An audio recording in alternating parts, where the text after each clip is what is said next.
Assalamualaikum warahmatullahi wabarakatuh. Waalaikumsalam warahmatullahi wabarakatuh. Sebelumnya perkenalkan, nama saya Wahyu Supriyati dari SDN 2 Sindikato.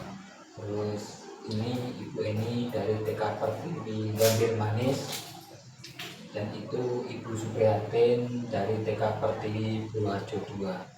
Kami bertiga dari CGP Angkatan 10 Kabupaten Wonogiri. Dalam kegiatan ini kami bertiga akan melakukan kegiatan coaching, terus melakukan observasi, yang mana di sini saya sebagai observer, Ibu Eni sebagai coach, dan Ibu Supriyatin sebagai coaching.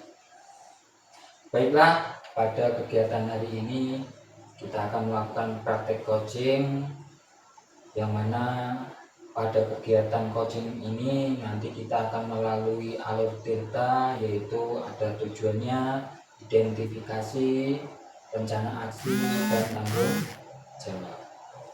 Sebelum memulai kegiatan coaching, ada beberapa pertanyaan untuk Ibu Eni sebelum melakukan kegiatan coaching pada hari ini. Yang pertama, kompetensi coaching apa nanti yang akan Ibu laksanakan pada kegiatan coaching hari ini? Baik, sebelumnya saya ucapkan terima kasih untuk Pak Wahyu sebagai observer pada kegiatan coaching kami. Kompetensi coaching yang akan saya laksanakan pada hari ini yaitu bagaimana saya dapat menghadirkan diri secara penuh terhadap kegiatan coaching kita hari ini. Begitu Pak Wahyu. Terima kasih. Terus selanjutnya, kemudian kompetensi yang nanti secara aktif dan spesifik akan Ibu Eni lakukan. Oke, jadi kompetensi yang akan saya lakukan secara aktif dan spesifik yang akan dituju pada coaching ini adalah rencana aksi psikoci, di mana psikoci dapat membuat rencana aksi dari pengalaman-pengalaman yang dilaksanakan. Jadi rencana aksi yang akan dilakukan seperti itu.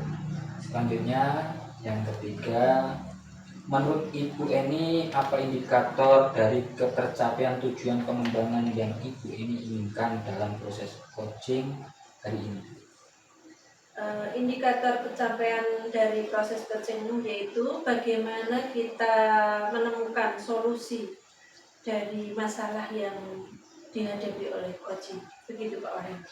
Jadi artinya nanti coach dapat menemukan solusi dari permasalahan yang beliau hadapi, seperti itu. Iya. Oke. Menarik sekali Bu untuk kegiatan coaching hari ini. Selanjutnya saya persilakan kepada Ibu Eni dan Ibu Supriyatin untuk melakukan kegiatan coaching pada hari ini. Waktu dan tempat saya persilakan. Selamat siang Bu Eni. Selamat siang Bu Supri. Assalamualaikum warahmatullahi wabarakatuh. Bagaimana kabarnya Bu Eni hari ini? Waalaikumsalam warahmatullahi wabarakatuh. Alhamdulillah baik Bu Supri. Bu Supri sendiri bagaimana kabarnya? Alhamdulillah baik juga Bu Eni.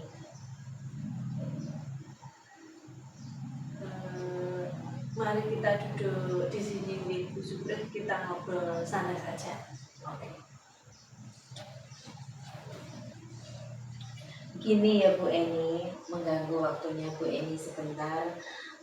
Boleh saya bicara untuk membicarakan tentang permasalahan saya ya Bu Eni? Bisa ada waktu untuk saya Bu Eni? Oh ada Bu. Ngomong-ngomong, Bu Supri mau membicarakan apa nih permasalahan Bu Supri? Oh gini, saya mempunyai masalah tentang kemarin itu saya dipanggil oleh Pak Kepala Sekolah Bu Eni. Baik, baiklah. Semoga dengan pertemuan kali ini nanti Bu Supri mendapatkan solusi keresahan Bu Supri. Oh iya, begini ya Bu Eni, kemarin saya itu ditegur oleh Kepala Sekolah terkait ketidakdisiplinan kinerja saya selama ini. Loh, padahal Bu Supri selama ini guru yang rajin, setiap tugas pasti selesai tepat waktu. Masalahnya di mana itu Bu Supri? Benar Bu Eni, padahal setiap tugas tambahan selalu saya segera selesaikan. Misalnya bagian operator sekolah, aset, tugas-tugas, dan saya juga tidak pernah meninggalkan tugas pokok saya. Sebisa mungkin saya melaksanakan tugas itu dengan baik. Tidak pernah melantarkan murid, juga saya aktif dalam inovasi pembelajaran untuk murid-murid agar lebih menyenangkan dan aktif dalam program sekolah. Tapi nyatanya kemarin saya mendapatkan teguran Bu Eni. Lantas kedisiplinan yang bagaimana Bu Supri hingga Bu Supri mendapatkan teguran? Coba Bu Supri jelaskan detail peristiwanya. Kemarin itu saya dipanggil kepala sekolah ke ruangan beliau. Kepala sekolah menegur saya karena adanya keterlambatan saya akhir-akhir ini ke sekolah. Saya datang terlambat, itu yang ditegur oleh kepala sekolah. Dan kepala sekolah itu juga mengirimkan pesan dulu kepada saya, kenapa saya terlambat datang ke sekolah. Lalu menurut Bu Supri, alasan apa yang membuat Bu Supri terlambat? Begini ya Bu Eni, saya datang terlambat bukan tanpa alasan ya Bu Eni. Anak saya yang kecil yang baru 2 tahun itu suka rewel setiap kali saya mau berangkat sekolah. Jadi saya harus menunggu dia tenang dulu. Dan kalau pagi itu jika suasana hatinya sudah buruk, bisa lama saya menunggunya. Menunggu anak saya itu tenang. Jadi makanya saya terlambat Bu Eni. Oh begitu masalahnya. Tapi jika melihat aturan jam masuk absen menurut Bu Supri masuk melanggar kedisiplinan seperti yang kepala sekolah lakukan atau tidak? Ya, saya menyadari bahwa saya melanggar kedisiplinan itu ya Bu Eni. Sering terlambat, absen, masuk meski 2 menit atau 5 menit tetap saja saya terlambat. Walaupun saya sudah sampaikan dulu Bu. Oh betul sekali Bu Supri. Bu Supri datang terlambat sekali 2 kali mungkin kepala sekolah akan memaklumi ya. Tapi kalau sudah keseringan nanti dalam 1 bulan rekapnya banyak, pasti beliau tegas karena beliau harus memperhatikan setiap warga sekolahnya. Apabila ada yang salah memang harus ditegur, apalagi kita sebagai guru yang seharusnya menjadi teladan untuk murid-murid. Lalu apa yang menjadi keresahan Bu Supri? Begini Bu Eni, betul saya memang merasa saya kurang disiplin ya Bu Eni.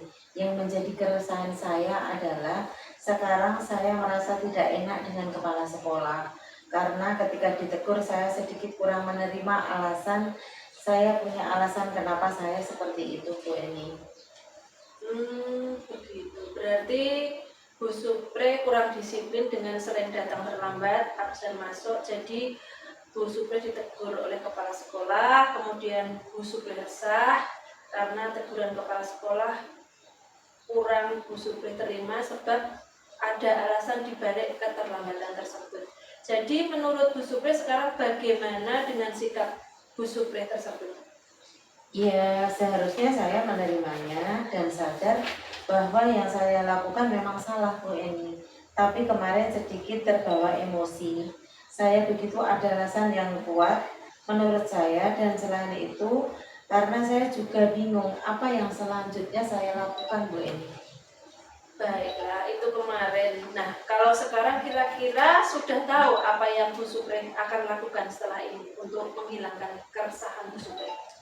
Rencana saya ingin menemui kepala sekolah Bu untuk minta maaf agar tidak ada kecanggungan antara saya dan kepala sekolah. Oke, lalu bagaimana Ibu memperbaiki masalah kedisiplinan Bu Supri? Nah itu Bu Eni, yang saya bingung bagaimana ya agar saya bisa disiplin kembali tapi juga anak saya tidak terabaikan atau tidak rewel.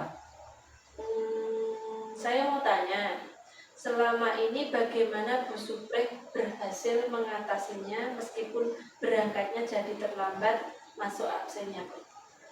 Ada itu Bu, saya menunggu beliau datang, kemudian beliau rayu-rayu agar mau diajak kemana gitu yang anak saya suka, terus saya berangkat. Memangnya anak ibu sukanya diajak kemana? Ya kebetulan dekat rumah saya itu ada PAUD atau TK. Anak saya suka sekali kalau diajak bermain-main ke sana ya, melihat anak-anak PAUD dan TK. Terus kemudian menyebutkan benda-benda yang ada di sana, yang dia bereksplorasi Bu di sana, dia bisa bermain, bertemu dengan anak-anak TK atau PAUD itu. Dan anak ibu tidak rela lagi? Oh tidak. Terus ini anak saya itu antusias di dalam kegiatan PAUD itu Bu, di dalam kelas itu dia ikut di sana, bermain-main di sana, meskipun anak saya itu memang belum masuk sekolah PAUD, tapi dia senang bermain di situ. Oh iya. Nah Bu Supreh, seperti yang ibu bilang, anak Bu Supreh mungkin pengen pergi ke sekolah juga seperti kakaknya, tapi dia baru 2,5 tahun ya. Iya. Kira-kira apa rencana ibu? Kebetulan kan saya kenal dengan guru-guru yang ada di sekolah tersebut, karena tetangga juga ya Bu. Saya akan mencoba komunikasikan kira-kira anak saya bisa ikut masuk sekolah PAUD itu atau tidak, karena untuk mengatasi masalah yang saya hadapi itu, anak saya bisa tenang di situ, bisa sekolah di situ. Saya akan koordinasikan dengan guru-guru PAUD di situ Bu. Oh, wah, ide yang bagus Bu Supreh. Lantas adakah yang membantu atau menjaga anak ibu nanti di TK itu atau KP itu agar tidak menjadi gangguan bagi anak-anak yang lain? Ya ada Bu, ibu saya yang akan menunggu anak saya di situ. Terus kemudian semenjak saya punya anak kecil itu, ibu saya kan ada di rumah saya Bu, untuk membantu saya ini mengurus anak saya. Nah, terus kami akan berkoordinasi tadi, masukkan anak saya di situ Bu. Oh begitu. Lantas bagaimana sebaiknya agar bisa lebih awal datangnya Bu? Saya akan diskusikan baik-baik Bu dengan ibu saya untuk minta tolong tadi ya, menunggu anak saya di sekolah TK yang ada di dekat rumah saya. Iya Bu Supreh terpaksa membantu mengasuh. Berarti Ibu Bu Supreh terpaksa membantu mengasuh anak Bu Supreh ya? Iya tidak Bu, justru kebetulan beliau yang berkeinginan kuat ingin momong anak atau ingin momong cucunya tadi Bu, dengan dia menunggu di sekolah PAUD tadi. Oh iya benar Bu Supreh. Sebisa mungkin kita jangan sampai menyulitkan orang tua ya Bu Supreh. Nah Bu Supreh, selain itu tadi adakah opsi lain kegiatan yang bisa menyenangkan anak ibu? Ada Bu, diajak untuk melihat hewan-hewan ternak yang ada di sekitar rumah kami. Dia bisa tenang. Oh ide bagus itu Bu Supreh. Nah sekarang untuk masalah anak Bu Supreh sudah ada pencerahan kah? Sudah Bu, ya tadi sudah ada berkurang ya. Saya sudah lega. Jujur saya takut mengambil langkah dalam menyelesaikan masalah ini Bu. Apalagi sudah berurusan dengan atasan kita. Agak khawatir takutnya jadi salah langkah. Alhamdulillah, syukurlah Bu Supreh dan sudah merasa lega. Kemudian dari yang Bu Supreh rencanakan tadi, komitmen apa yang akan Bu Supreh untuk menjalankan rencana itu? Yang pertama, saya mengenai hubungan dengan kepala sekolah ya Bu, saya akan mengutarakan permohonan maaf. Besok ya, saya akan memberikan permohonan maaf pada beliau karena hari ini beliau ada rapat K3S, jadi baru besok saya bisa bertemu dengan beliau. Dan masalah kedisiplinan kedepannya, saya akan lebih awal datang ke sekolah. Namun sebelum itu saya akan segera diskusikan dengan ibu saya dan guru di TK tadi yang anak saya akan saya titipkan di situ yang ditunggu oleh ibu saya Bu. Ide yang bagus sekali Bu Supreh. Saya doakan semoga dapat segera terselesaikan dan Bu Supri dapat bekerja dengan suasana hati yang tenang tanpa dihantui rasa resah gundah gulana lagi. Amin, amin Bu Eni. Kalau kita bekerja dengan hati tenang, damai, itu juga berpengaruh positif bagi kualitas kinerja kita ya Bu Eni. Tepat sekali Bu Supri. Terima kasih ya Bu Eni atas waktu yang telah diberikan kepada saya sehingga saya bisa mengeluarkan keluh kesah saya tentang permasalahan saya yang dalam hal ini tadi tentang kedisiplinan saya yang dapat teguran dari kepala sekolah. Sama-sama Bu Supri. Terima kasih Bu Eni waktu yang telah diberikan kepada saya. Ya, sama-sama Bu Supri. Akhirul salam. Wassalamualaikum warahmatullahi wabarakatuh. Waalaikumsalam warahmatullahi wabarakatuh. Alhamdulillah untuk kegiatan coaching hari ini sudah sangat bagus, sangat baik. Jadi dari alur percakapan Ibu Eni dan Bu Supriyati tadi sudah ada alur ceritanya, yang mana di situ ada tujuannya, ada identifikasinya, terus kemudian rencana, aksinya, terus yang terakhir ada tanggung jawab dan kapan itu akan dilaksanakan. Sudah sangat baik sekali. Nah, dari kegiatan coaching ini saya akan bertanya kepada Ibu Eni selaku coach. Yang pertama yaitu indikator menurut Ibu apa? Indikator keberhasilan dari praktek coaching kali ini. Oke, baik. Jadi indikator keberhasilan dan diskusi ini adalah bagaimana si coach akan melaksanakan aksi atau rencana aksi yang sudah dibuatnya tadi, Pak. Bagaimana solusi-solusi yang dijadikan rencana itu akan beliau lakukan. Jadi si coach ini sudah memiliki solusi-solusi sendiri dan melakukan rencana-rencana sendiri. Seperti itu ya? Iya, Pak. Terus yang kedua, tadi Ibu ini sampaikan bahwa ingin menghadirkan diri secara penuh, kemudian dengan fokus mendengarkan. Kompetensi apa yang Ibu capai? Di awal saya katakan bahwa saya ingin menghadirkan diri saya secara penuh.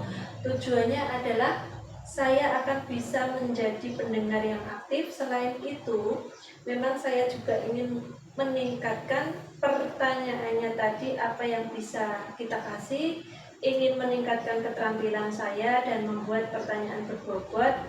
Jadi sudah saya rasakan sebenarnya pada saat saya menghadirkan diri, saya secara penuh bisa menjadi pendengar yang aktif dan saya bisa membuat pertanyaan-pertanyaan berbobot hingga akhirnya mencapai tujuan solusi dari kegiatan coaching ini, Pak. Sangat baik sekali. Artinya memang kita sudah hadir secara penuh, kita bisa menjadi pendengar yang aktif, kemudian kita akan memberikan pertanyaan yang berbobot sehingga si coach itu bisa menemukan solusi tersendiri. Cukup sekian kegiatan coaching pada hari ini. Apabila saya sebagai observer ada kekurangan, ada kesalahan, saya mohon maaf yang sebesar-besarnya. Kita tutup dengan akhirul kalam. Wassalamualaikum warahmatullahi wabarakatuh. Waalaikumsalam warahmatullahi